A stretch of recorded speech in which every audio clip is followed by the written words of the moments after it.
Good day, everybody. How's it going out there? In a video that's a little long overdue, this announcement was made 2 weeks ago, but we're covering it now. And as usually I'm not the first on the uptick. Plenty of other furry YouTubers have covered this topic already. But I wanted to add something new to it because I have a little bit of a different perspective. Because I have heard this argument of the other side. And we'll go over why that is. You think it was because I was doing my due diligence? No, I just happened to be at the right place at the right time. But as I said, we'll go over it. So for those of you who don't know, basically, Anthrocon has made an announcement. They're changing something about the fursuit parade this year, and that means what they are doing is they're going to be curating the people who can participate in the parade. Mostly when it comes to what kind of costumes are allowed and which ones are disallowed. And primarily when it comes to fursuits that are poodling or what I call nekoing, basically a cat ear on a body, or a cat ear on some other costume of some kind.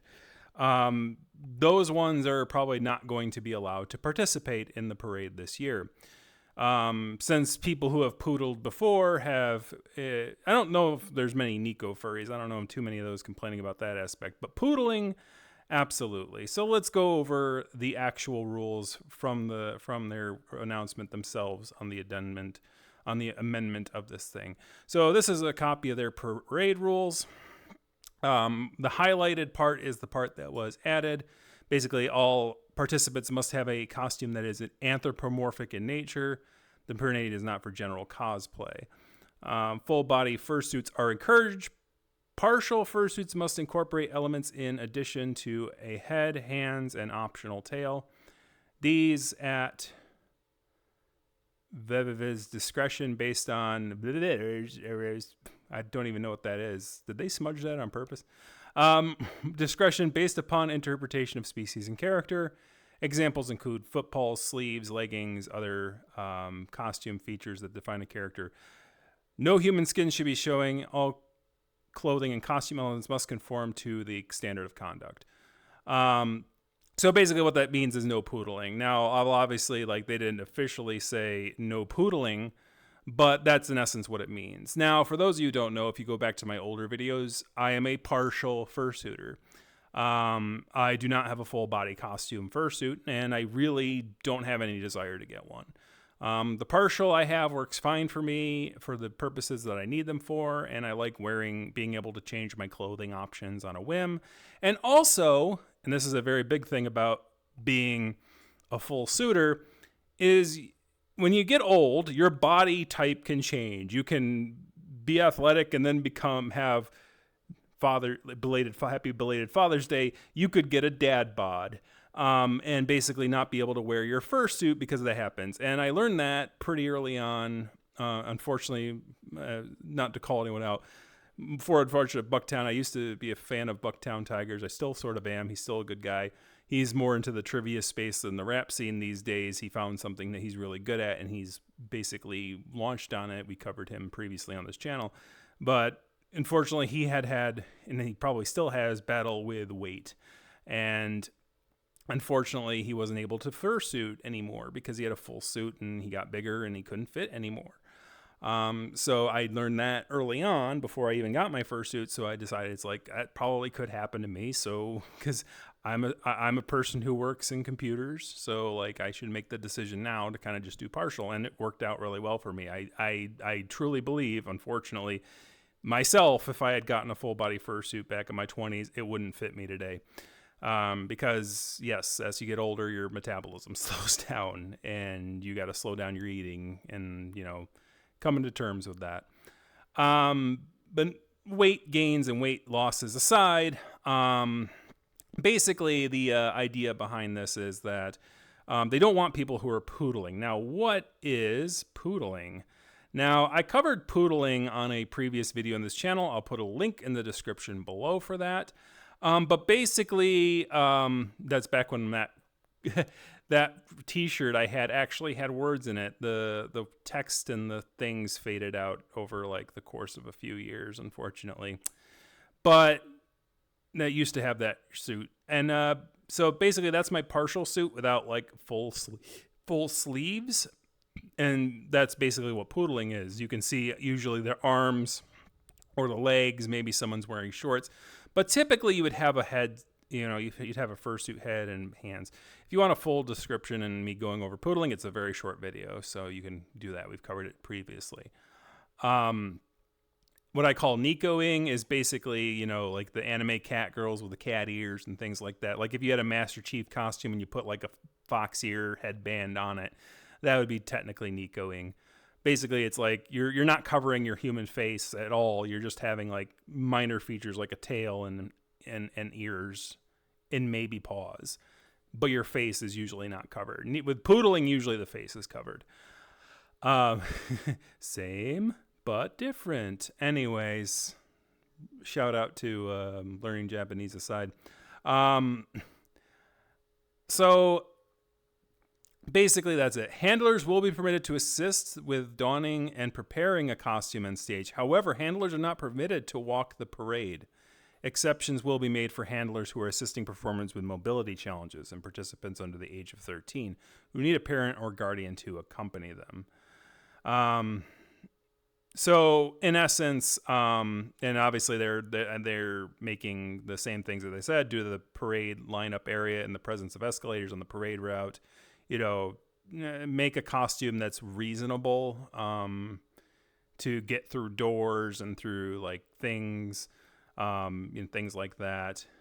Even if it's pre-approved, if it's not, during the parade, if it has issues, then they can pull you. No tactical and fetish gear, which is against the codes of service, which they kind of stated up here before. So, but that was the big thing. That was the big change. And obviously, a lot of furries have, voiced their frustration about the situation on social media. Like I know some furries who had previously done poodling were participants with, while they were poodling. And, now that they feel that door is going to be closed to them, it's frustrating. And unfortunately, it's a problem with a growing fandom and a growing parade size.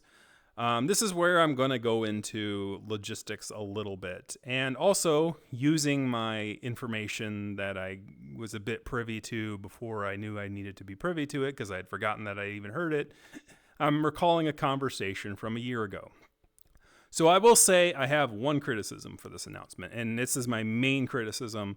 Like a lot of other people's criticisms, I'm going to sort of counter during this video, but the primary criticism that has been made that is absolutely true is this could have been announced sooner. And the reason I know it could have been announced sooner is they were talking about it since the end of last Anthrocon. How do I know this? If you recall, there was a video I made on this channel about a year ago now, and it was called A Time and a Place. And I released it on July 26, 2024. In that video, I didn't discuss details, but I did discuss the fact that there was a person who, is a well-known staff member for Anthrocon who had joined a VR chat group meetup that did not pertain to Anthrocon and had to deal with the fact that there was this rando, I don't know how rando, but like there was this the one person in the group who was like, kept asking him questions, and the conversation kept revolving around Anthrocon and their future things. And, bless the staff member's heart, they were being kind, and they were giving out probably more information than they should have in a public forum like that. You'll notice in that video, I don't talk about the details about what happened in that conversation. And the reason being is because I know that if, they didn't know that a person whose freaking job it is to talk about furry nonfiction topics was present in the room, so that's not fair to them unless they say, I work for Flera, or I volunteer for Flera, I have World in Review, hello, I'm right here, I can hear you. That's one thing. The other thing that you have to consider for me not divulging this thing sooner is because things can change. if they're talking about it, it means that they're going to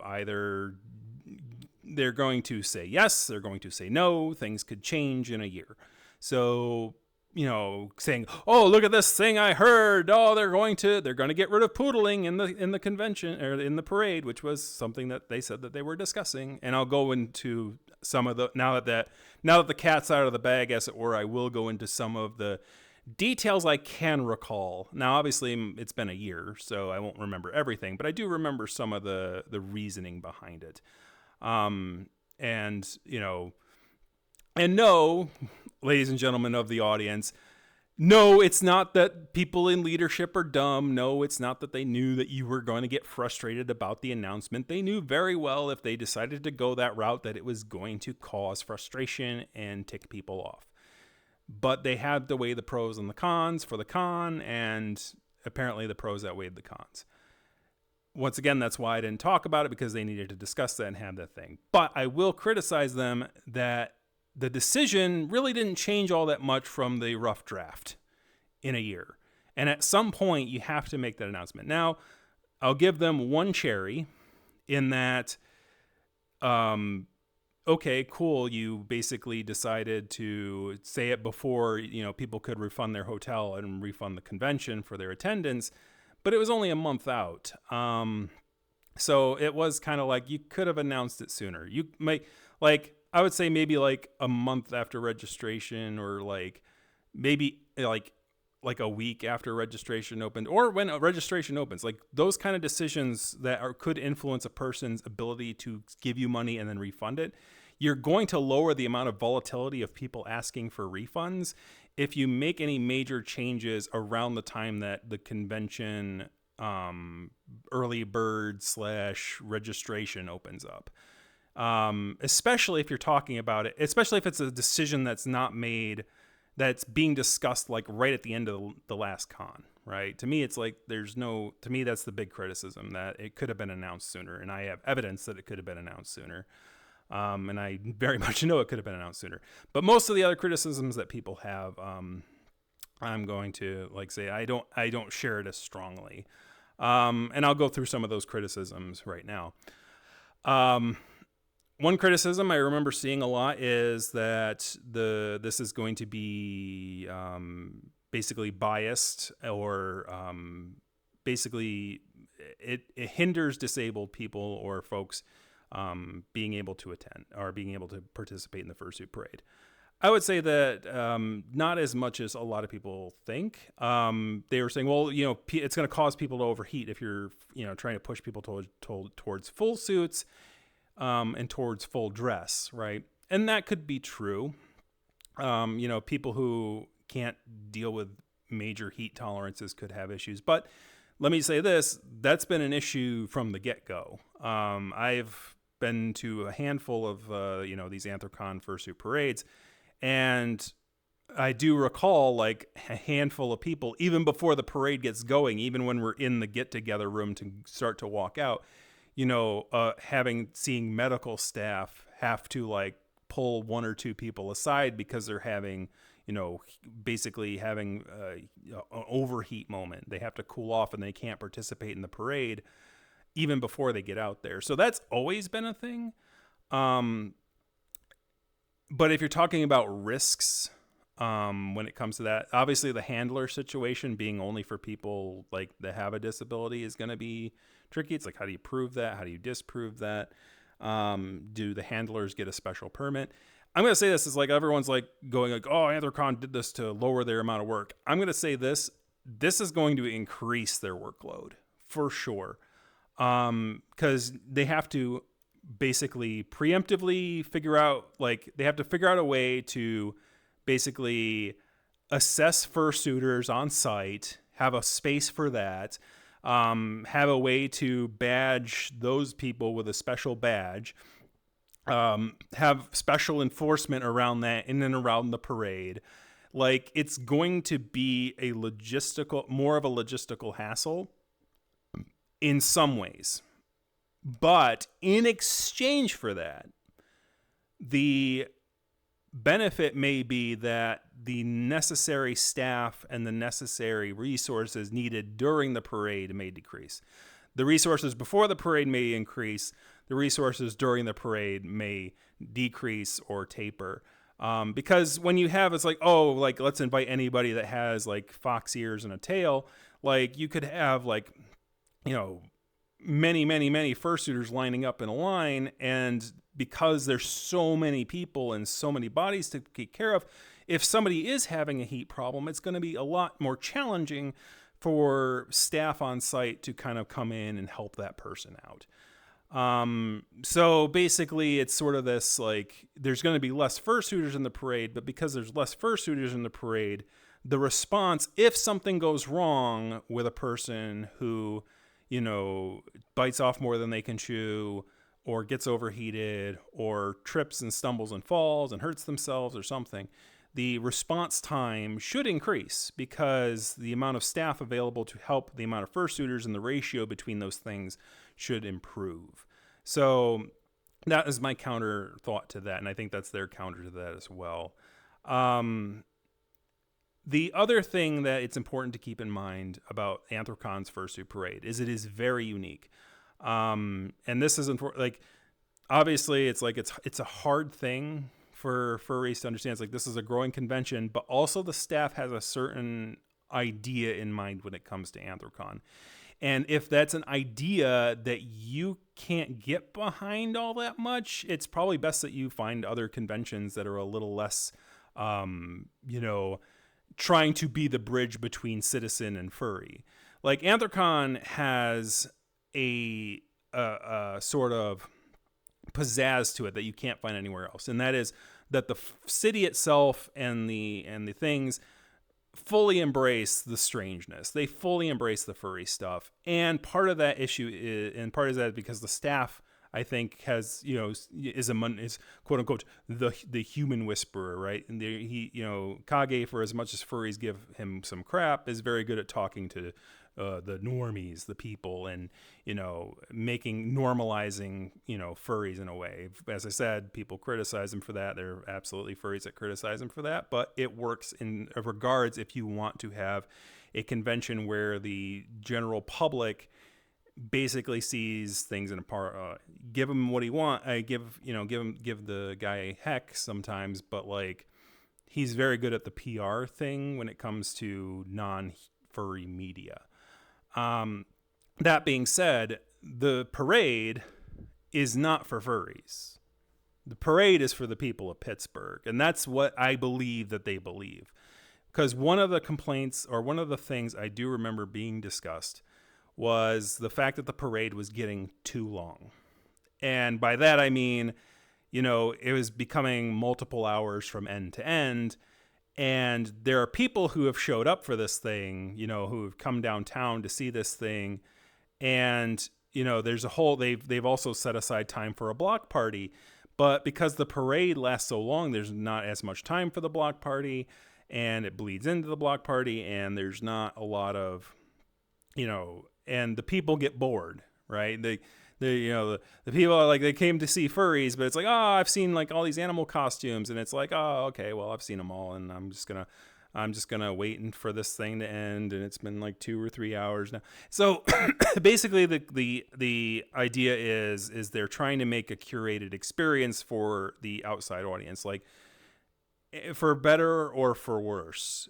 If it's not your bag, there are other furry conventions that do have parades that go outside that the general public is not privy to, and so like, it's a little more freeform. I think for Vernal Equinox is a great example. When I went there, the parade went outside. You can take a short route or you can take a longer route, and like, there was a lot of flexibility. There was no like, having to curate things because there was only like a few, a handful of 1,000 people there. So it very much, it was like to me, it felt like Anthrocon's sort of first time parading outside, in that like, it is very, very neat and very interesting, though very much so its own beast. Like, there was like there was two normal humans walking down like a road, like a bricked road that's sort of in like near a parking lot, and there was a car trying to drive through there, and like they honked at him, and then the guy's like, "Hey, we're walking here," and it's like, my gosh, this is New York City. I thought this was Toronto. So there's very much interactions like that you wouldn't get like in this like Anthrocon space. So if you are a partial person or a poodler and you don't see yourself doing that, but you want to participate in a parade, shop around. You shouldn't have to go to Anthrocon and deal with that. But if you are going to Anthrocon, or you have a ticket to Anthrocon and you're a poodler or a neko costume, or don't have a major furry costume, my recommendation would be to do what Pharaoh did during his last AC when he went down there with Shrimp. What he told me he did was he was a full body fursuiter, but instead of getting in the convention line, doing the whole convention thing, he instead hung out with the crowd. Basically, he mingled on the outskirts, right? He didn't participate in the parade, but he, was part of the crowd, and watched the fursuit parade from the sidelines, on the outside, and then was able to get pictures and get like things. Because when you're in the fursuit parade, it's very much you're moving forward. Like, you can stop for a photo or two, but staff's going to be behind you to push you forward if you take too long, or you could cause disruption. So stopping is not really in your forte. You keep moving forward. Whereas if you're not in the parade line, you can actually mingle, and if someone says, "Hey, I want a photo," it's like, sure. Like, you could be like a photo bombing furry that's like not fully costumed, or you could be a fully costumed. Even if you don't want to like march the whole parade, you can, do the whole like, I'm gonna hang in the outskirts kind of thing, and that'll help. Number one, with the issue that Anthrocon wants, is they want to make a curated, shortened experience when it comes to the thing, and at the same time, you still get to enjoy your fursuit and enjoy it in your own way. So that's an option that you have, and so I think that'd be a great idea. So that's the other thing that I remember from that conversation, is that it is definitely we want to shorten up the fursuit parade a bit, because we want to respect the time of the people of Pittsburgh, right? And that might frustrate some furries, and furries are obviously like, "Oh, this is our party, and we should be able to do what we want to do." But the reality is that it's the board's party, and the board wants to involve Pittsburgh in the gathering. They don't want it to become some sort of isolated thing. They want the city to be part of the festivities, for better and for worse. I think when it comes to a lot of things, I think a lot of furries understand that environment that is curated in Anthrocon, you cannot find at any other convention. And hard decisions like this are the reason that exists. And so when it comes all down to it, other than the timing of the announcements, because the discussions have been made and were being made a lot longer than many people, I think, realize, the final decision I'm not too against, because the furry fandom has grown, and we do need to start, unfortunately, putting limiters that we used to not to have to do, because there's only so much space and only so much time in the day. There's only so much limitation, and particularly for real world conventions, there's limitations that have to be taken into consideration, and they're not going to always be popular ones. So if it is a thing that has negatively impacted you, whenever a door closes, somewhere else a window opens. There is absolutely conventions out there that still do parades, and there are conventions out there that don't limit their parades as much as Anthrocon is right now. So just if you really want to do a parade, find a group of friends and look for great conventions elsewhere, and hopefully or save up for that larger fursuit. I guess it's kind of a big ask, especially these days. If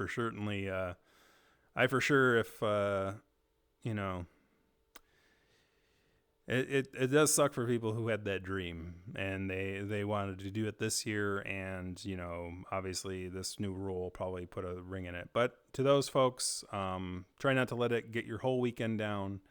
The parade's only a few hours of the whole weekend. Hopefully you're going for other reasons and other purposes. And if you're frustrated, yell in the comment section, box my ears, say that I'm not being as angry as I should be about the situation. But anyways, that's all I have to say about this topic. Hopefully y'all have a good Anthrocon. It's only in a few weeks. And enjoy yourselves. I won't be there. I don't think I'm going to be there this year. Yeah, I've got things to do, unfortunately. But anyways, thank you guys very much for watching. Kick that like, kick a subscribe button, kick a comment in the comment section, and we'll see you guys next time. Have a good one.